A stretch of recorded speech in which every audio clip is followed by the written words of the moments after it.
Ça, c'est une traîtrise. Alors pourquoi me rendre en Russie? À quoi je vais servir? 64 balais, je vais pas aller sur le front avec une arme. Par contre, l'avantage, c'est que je parle le français, pas trop mal l'anglais, hein, je suis pas un anglophone extraordinaire, mais... Et si je m'y remets, je parlais très très bien l'espagnol. Donc ça peut être intéressant pour les services de renseignement russes d'avoir un traducteur sur place. C'est que on peut avoir une carte d'identité française, mais quand on est un traître à son pays, qu'on s'est engagé au nom d'une autre nation.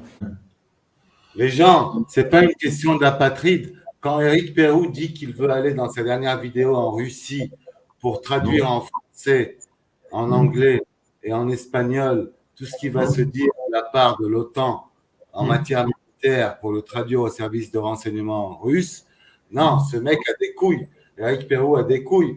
C'est pas comme François Radical qui flippe devant Gérard Fauré. Ah oui.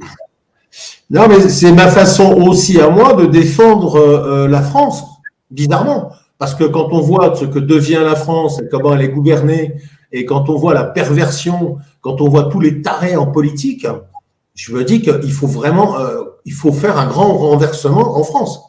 Et ce grand renversement ne viendra pas de la France, donc il faut que ça vienne d'ailleurs. Qu'est-ce qu'on fait des traîtres? Comment est-ce qu'on les traite? Qu'est-ce qu'on fait avec un traître absolu, un traître à la nation?